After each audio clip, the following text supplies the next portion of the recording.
I have the pleasure of introducing our next and final keynote speaker to this year's Hatton Sumner's Student Leadership Conference. Author, speaker, leader, and lover of vegetables, Seconde is also a champion for inclusive leadership. She's written numerous books and given countless talks on bridging differences among diverse and multicultural communities, like the one that we have sitting here right now. And we are very excited to invite Seconde to the stage all the way from Seattle. Please join me in giving a very warm welcome to Seconde Nimenya.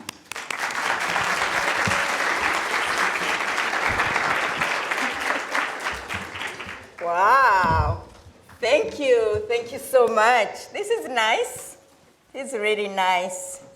Well, my name is Seconde Nimenya, and as we say in Africa, it takes a village to raise a child. And I know it took a whole village to put this event together. So I'm truly thankful. Let me first thank Dr. Prince for inviting me to be a part of this wonderful gathering of like-minded leaders. So I really loved how you touched on that, like the human condition, like things like race and your sexual orientation is not really up for debate, but we often have these conversations in the debate format. Yeah. So I was wondering if you had any tools or tricks or just experiences where you've had these conversations that have been really successful and has like allowed new perspectives to be gained without choosing sides and stuff like that. Yeah, definitely. I actually, when I have workshop style kind of events, and one of the topics I like to share with students is the Black experience. I touched on it slightly in the speech, but we didn't have time to go into details. And when I do the presentation on the Black experience, what I'm talking about is not just from the Black people or from the Black people's perspective. I'm asking students of all races, of all genders, of all backgrounds to interact and say their Black experience, because each one of you has. Even if you never had any interaction with a Black person or any relationship of some type, that's your Black experience. Having no experience is also an experience.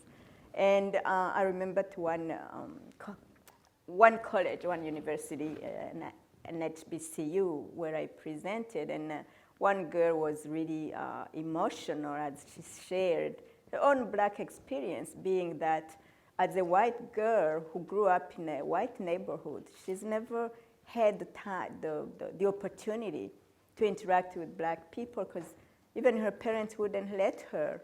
And when she applied for college, ironically, she wanted to go to an HBCU, historically Black college and university, so she can have that experience, because she didn't understand why her mother told her that Black people were bad people.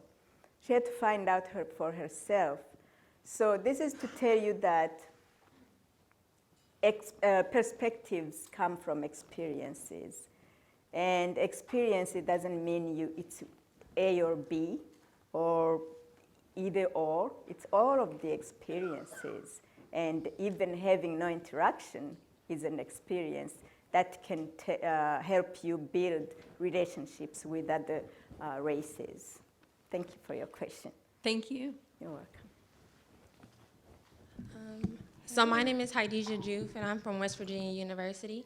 And my question is about, so you touched on race relations a bit, and I just want to ask, do you believe that media is a good way to start on building race relations? Like, for example, how African Americans are portrayed in the news and how the statistics on how much, our stories are reported versus how much Caucasian stories are reported, and the way in which they are reported, and how it affects our, the perception of African Americans, and how, like you said, that influences people's views on African Americans. So to sum up my question, do you believe like media is a good point of entry to start building and working on race relations?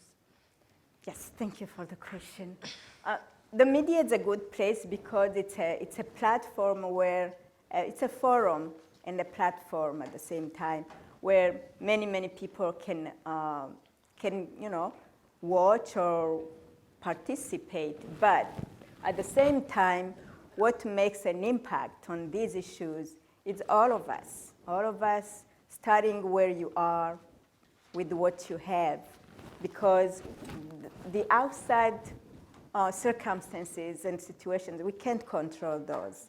We can only control ourselves, how we react, how we act, how we behave, beginning by the individual behavior, and then expand that and build that community that is brave enough to bring up these issues and open up space to talk about it. You can do that in your school, you can do that in your dorm, or wherever you have the most personal power. The media is a good place because it shows to, at the same time we can all watch CNN or whatever. But until we get there, unfortunately, we're not there yet. And I think there is a little disconnect when the media attempt to talk about these issues. It's all about viewership. Sometimes it's business oriented, nothing wrong with that. But at the same time, I think our personal power is the most powerful tool we can actually use to work on these issues. Okay, thank you. Makes sense.